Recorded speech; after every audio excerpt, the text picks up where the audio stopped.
Eu fui convidado pelos produtores aqui, meus bons amigos, para discorrer sobre um tema que é o desenvolvimento da mediunidade. E quando a gente vai tratar de um tema muito específico assim, é interessante que a gente comece a contextualizar esse assunto e tentar entender o que é mediunidade antes de tudo. E também tentar entender para que eu quero desenvolver essa mediunidade. Para a gente falar desse assunto, em princípio, a gente deveria partir do pressuposto que nós entendemos o que é essa mediunidade. Eu vou desenvolver o quê? O que seria então essa mediunidade? Existe um mundo transcendental, um mundo onde os espíritos transitam, não é? E esse mundo transcendental, você se relaciona com ele, você se relaciona com esses espíritos. Várias religiões, várias tradições trataram desse assunto, sobre essa relação com esse mundo metafísico. Mas quem melhor descreveu esse mundo e codificou e firmou tratados sobre a relação com esse mundo foi Allan Kardec. Seus livros, na codificação espírita, onde ele entrevistava os espíritos perguntando especificamente a respeito disso. Então essa mediunidade seria a capacidade que a pessoa tem de ter uma expansão do seu corpo fluídico, do seu perispírito, aquele que envolve o seu corpo, aquele que seria a vestimenta do seu espírito. Ele vai ter uma expansão dessa aura, desse perispírito, e essa aura, esse perispírito, vai se relacionar com um espírito desencarnado, ou mesmo encarnado. E aí essa pessoa vai servir de meio para trazer informações para o mundo físico. A mediunidade seria então uma ponte. Mas e se eu me lembro das vidas passadas? Isso não é mediunidade. Isso é um atributo que a pessoa tenha, que as pessoas chamam de animismo, da ânima, é da alma dela. Não tem um relacionamento com o espírito. Um espírito pode até provocar isso, facilitar essa lembrança. Pode sim. Mas não necessariamente vamos ter aí um fenômeno mediúnico. A capacidade minha que eu tenho agora de entrar em contato aqui com o Degrande que está aqui comigo, faz parte da produção, e de ler alguma coisa do passado dele, de ler sobre a vida dele espiritual, não necessariamente tem influência de um espírito, não é um fenômeno mediúnico, é um atributo meu, da minha alma, é um atributo meu, do meu campo espiritual, do meu campo energético, que entra em contato com ele. Isso tem que ficar bem claro. A mediunidade, em princípio, é a capacidade que a pessoa tem de servir de ponte, onde os seres do mundo espiritual, os seres desencarnados, aqueles que não têm carne, vão se comunicar, vão trazer informações para aqueles que são encarnados. E essas pessoas vão funcionar como os profetas antigamente funcionavam, não é? Muito antigamente, ou as pessoas que ainda profetizam, É um fenômeno mediúnico. E para que vai servir esse fenômeno mediúnico? Olha, é um portal, é um acesso. E por esse acesso, não necessariamente vão vir só coisas boas, vai ter contato só com espíritos de luz ou espíritos bem intencionados. Você pode ter contato com espíritos que estão em sofrimento ou espíritos mal intencionados. Você pode ter contato com espíritos do passado que não tem uma relação boa com você, que te descobrem encarnado e que vêm numa situação até às vezes de vingança ou para te trazer prejuízos, sem que você se lembre ou saiba dessa relação do passado. Olha que interessante isso e perigoso. Então a mediunidade é perigosa? Depende do seu objetivo com a mediunidade. Isso também é importante. A mediunidade é um atributo. Eu vou contar aqui uma história. É de improviso isso, porque eu preparei para poder falar para vocês a partir do convite que eu recebi, e no momento que eu vim pensando no que eu iria falar, me veio uma história familiar, Eu tenho um filho e ele avisou para a mãe, falou: mãe, eu vou descer para jogar bola. Ele tem 11 anos. Vou descer para jogar bola. Ele pegou a bola, colocou debaixo do braço. A hora que ele estava descendo a escada do prédio, ele viu uma pessoa retorcida num canto. E essa pessoa estava olhando para a escada. A hora que essa pessoa olhou para ele, ele teve contato visual com essa pessoa. E essa pessoa estava contorcida, com os membros contorcidos de um jeito que ele falou assim: papai, não tinha jeito, não tem jeito da pessoa assumir aquela postura. Ele sabia que não era uma coisa que ele já tinha visto. Ele imaginava que fosse realmente um espírito, não era um ser desse mundo, não é? Não um extraterrestre ou alguma coisa assim, não, era um ser encarnado.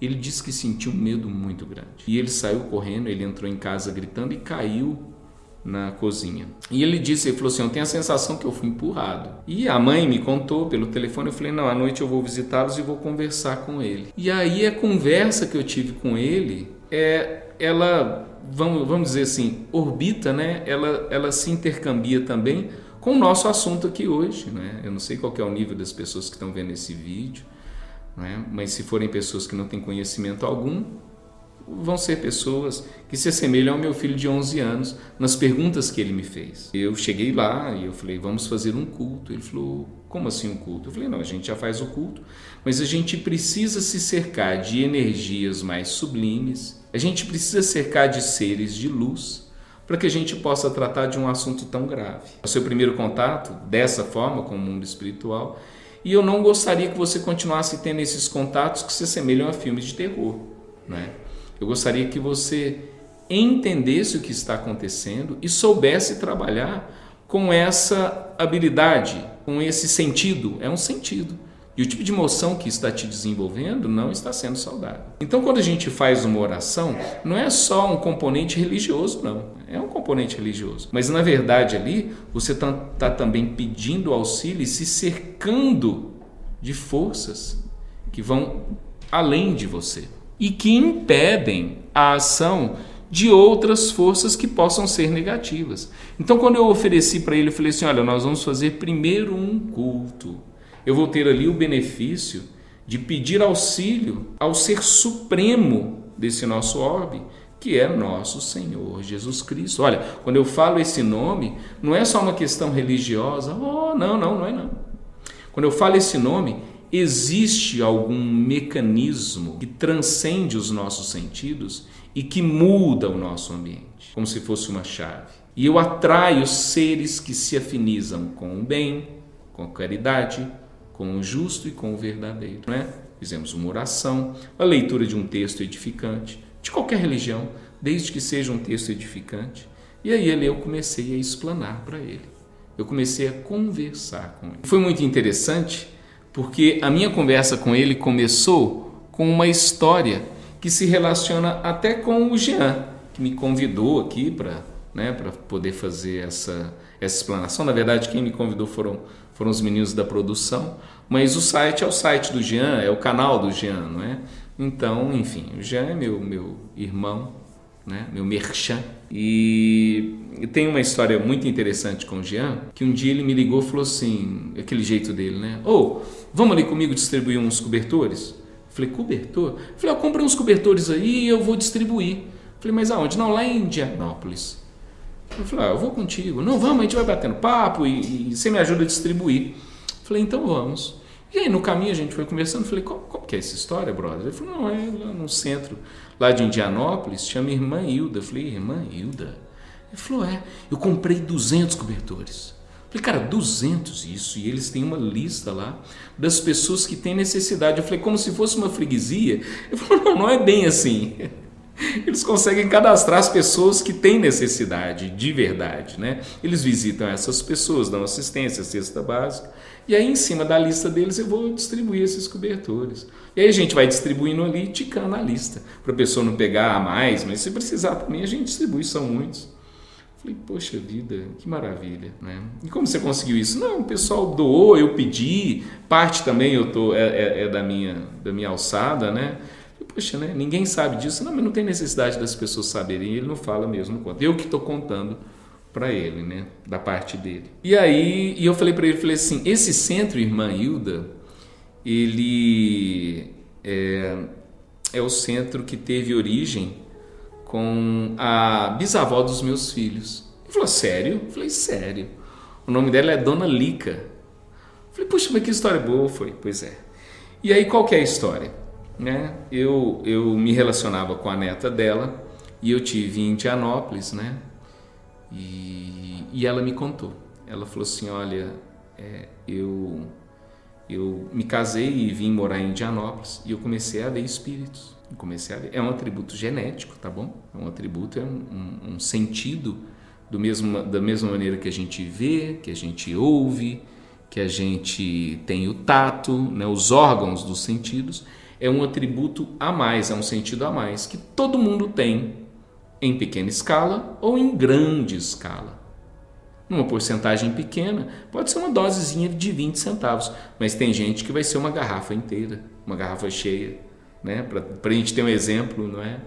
A minha dose é 5 centavos, 20 centavos, não dá nem embriaguez. Mas tem gente que fica ébrio, né? É uma garrafa cheia e a pessoa pode se perder com a mediunidade. E ela disse que foi no Chico Xavier. Dona Lica, isso ela me contou, hein? Ela disse que foi no Chico Xavier e o Chico falou para ela, como normalmente todo espírita fala, olha, minha filha, você tem que desenvolver a mediunidade, né? Mas não é só desenvolver mediunidade. Nesse desenvolvimento da mediunidade, ela precisava entender o que é essa mediunidade. E aí, como ela não tinha muito hábito da leitura e do estudo, o marido, que era o seu Arão, começou a estudar. O marido a veio amparando.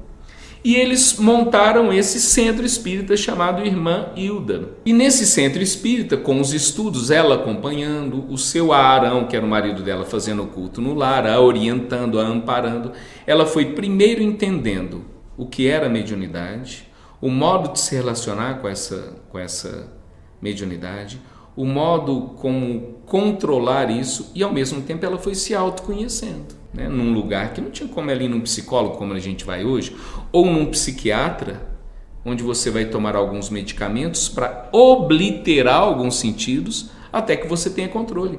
É o que o psiquiatra faz. Você está numa fase aguda de algum problema psíquico ou até mediúnico. Não dá para a gente dividir, né? Onde que é o liame, o limite entre um problema psicológico, um problema psiquiátrico e um problema mediúnico, não é? Acerto e erro. Ela foi aprendendo a controlar, selecionando os espíritos que ela permitiria, né, estarem próximos, que eram aqueles bem intencionados, e se amparando em atitudes que a mantinham em ligação constante com o mundo espiritual mais sublime. Porque não adianta você falar de amor sem exercer o amor. Não adianta você falar de caridade sem exercer a caridade. Em Indianópolis tinha uma plantação assim, tinha um fenômeno de plantações de café, não é? E vinham esse pessoal do norte do país, do nordeste do país, esse pessoal vinha naquele caminhão de pau de arara, e o pessoal chegava aqui em Indianópolis sem condição nenhuma, com a roupa do corpo. E aí ela fazia os grandes bazares, as grandes doações, ela colhia com as pessoas da cidade, porque ela também não tinha condições, e ela fazia as doações a essas pessoas. Quer dizer, esse exercício de caridade também a mantinha em constante contato com o mundo espiritual mais sublime, porque ela também ia se lapidando. Não que ela ficou perfeita, não que ela passou a ser uma santa, não, mas ela imitava os santos, ela imitava as pessoas perfeitas, de tal sorte que isso também a protegia de ataques de espíritos que poderiam fazê-lo. Como? Esse espírito detecta que ela tem esse contato fácil com o mundo espiritual e a atormentam de uma maneira triste. Eu contei essa história para o meu filho Rafael e falei assim, meu filho, você tem esse componente genético. Você tem essa mediunidade que vem da sua avó, da sua bisavó, por parte de mãe. Mas da minha parte também, a minha avó e sua bisavó também tinha mediunidade aflorada. Então é correto a gente afirmar que a mediunidade ela é hereditária também?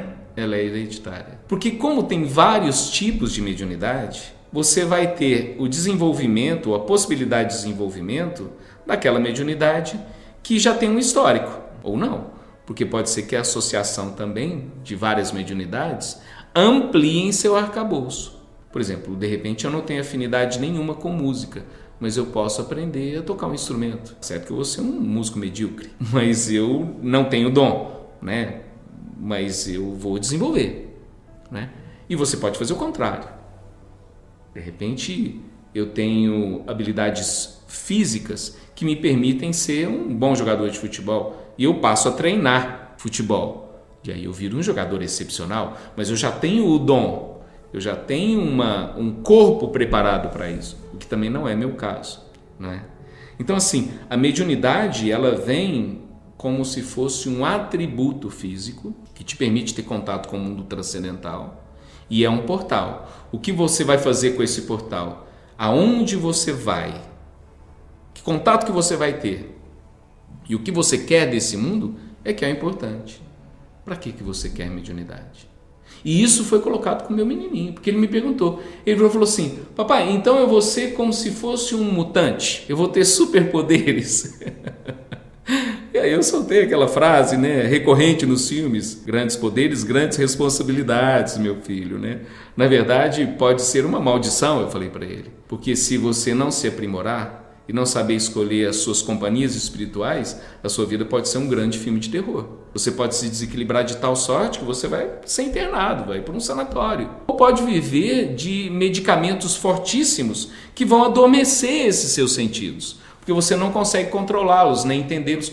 Ou por um componente religioso, eu não estou falando de religião aqui, por um componente de religião, minha religião não aceita, eu vou tomar medicamento para poder não desenvolver, para obliterar. Ou eu vou em um centro, um lugar que promete, como a gente estava conversando antes, que vai fechar a sua mediunidade. Eu posso fechar meus olhos, posso tapar meus ouvidos, entendeu? Mas a capacidade de ouvir está ali. Os meus olhos enxergam, eu os fechei, mas eu enxergo. A mediunidade é a mesma coisa. Eu falei isso para ele, contei essa história da avó dele e expliquei para ele. Na verdade, não são superpoderes, porque dentro disso, né, aí vem às vezes, vamos imaginar uma situação. Você chega numa cidade e aí a primeira pessoa que você encontra na cidade é um andarilho. Uma pessoa que foi criada na rua, que não aprendeu a ler, não aprendeu a escrever. Eu não vou te falar que a pessoa é boa ou ruim por isso. A pessoa não tem instrução, ela não entende. E a visão que ela tem de mundo é aquela visão limitada. Aí você pergunta sobre a cidade para essa pessoa. Ela vai te contar como que funciona a rua. Você anda mais um pouco e encontra uma professora. Ela tem uma outra visão dessa cidade, de como funciona essa cidade. Você anda mais um pouco e encontra uma pessoa que é responsável por uma secretaria de uma prefeitura e entende toda a estrutura, secretaria de obras, secretaria de trânsito. Ela vai te mostrar uma outra visão. No mundo espiritual é a mesma coisa. Você encontra um espírito que desencarnou recentemente ou que desencarnou e não atingiu a sublimidade. Ele vai te contar do mundo espiritual. A vivência dele não é das mais saudáveis e não é das mais felizes. E que tipo de contato? Por que você está tendo contato com esse espírito? Porque dentro do seu grau de instrução, dentro do seu grau de desenvolvimento de valores, do seu coração, você se afiniza com esse tipo de espírito. Então, você tem que se melhorar também para ter contato com outro tipo de espírito, um espírito que tenha mais instrução.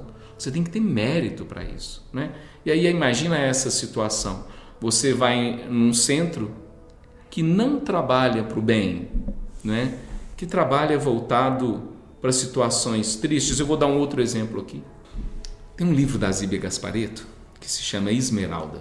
Me parece que você vai encontrar esse termo que é utilizado nesse livro com a comunidade cigana. Tem uma cena desse livro, no começo desse livro, que o sujeito está andando num daqueles burgos, aquelas grandes feiras comerciais na Idade Média. Ele está com um amigo, é um sujeito que tem condições, e ele está caminhando e lá na frente tem umas ciganas lendo a sorte. Sabe como acontece mesmo aqui em Uberlândia? Ali você está passando na Praça do Balvilela, a moça passa, segura sua mão e fala assim: eu posso ler a sua sorte, né? Você fala: quanto que é? Me paga o que você puder, R$20, 30, e lê a sua sorte. Tem uma morena na sua vida, sempre tem uma morena na sua vida, né? Tem uma morena, fizeram um trabalho para você, né? Sempre tem as histórias recorrentes. E na história desse livro alguma coisa parecida. Eles vão passando no meio daquelas pessoas ali e aí vem uma cigana e segura a mão dele.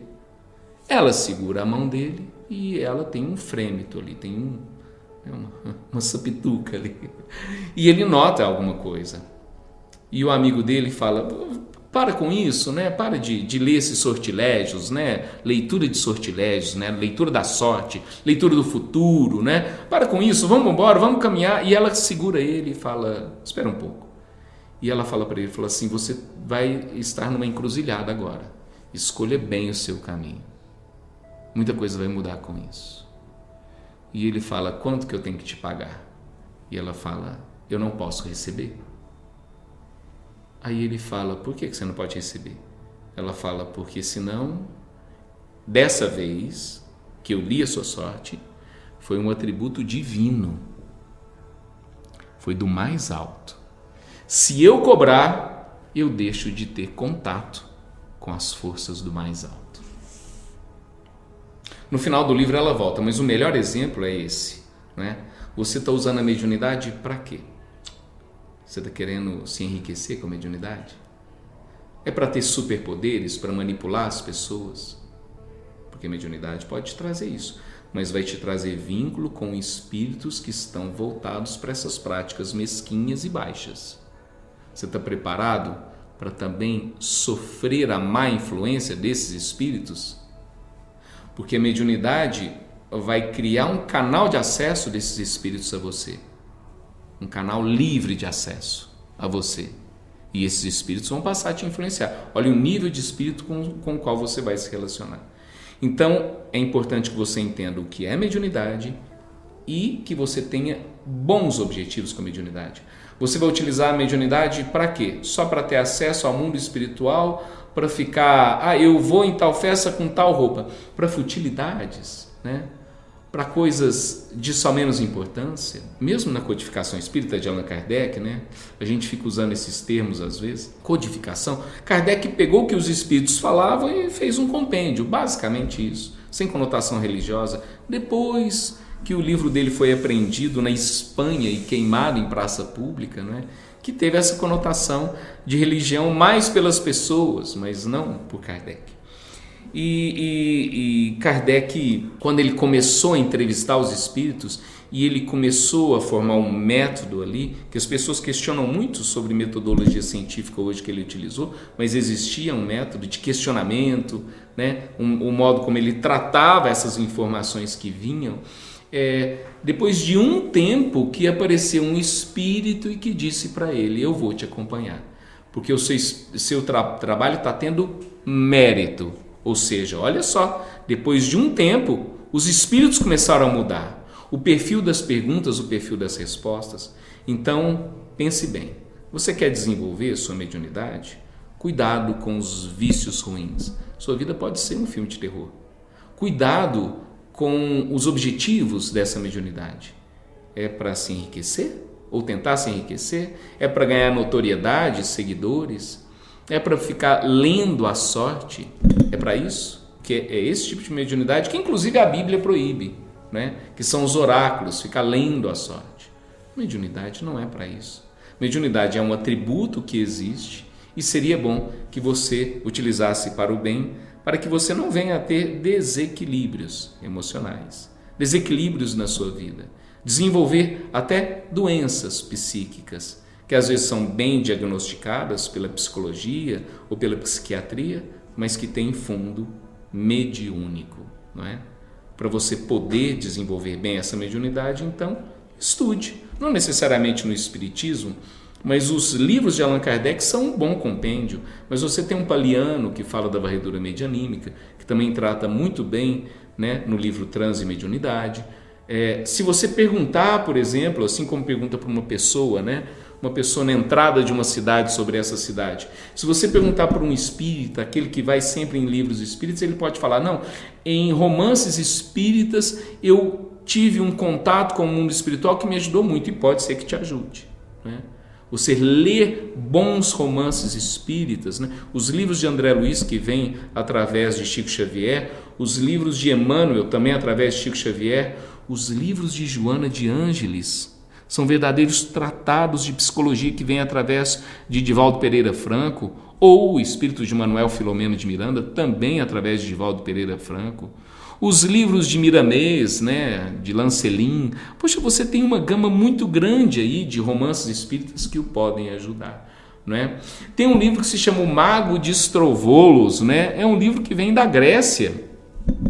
É um livro que é da editora Pensamento, não guarda relação alguma com o espiritismo, né? Tem livros excelentes da prática teosófica, antroposófica, não é? Que também trabalham também essa relação consigo mesmo e com o que transcende. Então, assim, eu não estou querendo aqui fazer uma apologia ao espiritismo, mas se você procurar até em qualquer pesquisa que você fizer profunda sobre artigos e tudo mais, Allan Kardec é aquele que escreveu de maneira mais clara, não é? Mas se você não é dado a esses estudos profundos para poder ler o Livro dos Espíritos, o Livro dos Médiuns, não é? Você pode procurar esses livros espíritas, não é? Memórias de um Suicida é um livro fabuloso, né? Arthur Conan Doyle, que escreveu a história de Sherlock Holmes, né? Uma ficção, ele era espírita e é da mesma época de Allan Kardec. Ele tem um livro que se chama História do Espiritismo e tem outros livros que tratam a respeito também. Ou seja, você tem uma literatura enorme, você tem pessoas maravilhosas, tem alguns vídeos do Robson Pinheiro. Robson Pinheiro trabalha ali associado até a livros que vêm esclarecendo sobre a Umbanda. Robson Pinheiro tem vídeos ótimos, muito esclarecedores, e livros também, né? Boas leituras, né? Que você possa ter acesso a isso e que você possa bem controlar e entender sua mediunidade. Se achar que deva, né? É um atributo que você pode desenvolver como um atleta. Se desenvolve pela prática constante, pelas boas práticas para que não venha a se machucar, não é? Para que não venha criar vínculos tristes, escolhendo um bom técnico, escolhendo um bom lugar para poder treinar, escolhendo boas orientações e se preparando da melhor maneira possível, né? Na alimentação e tudo mais. Eu acho que é uma boa analogia, porque a mediunidade é um atributo que pode ser desenvolvido também.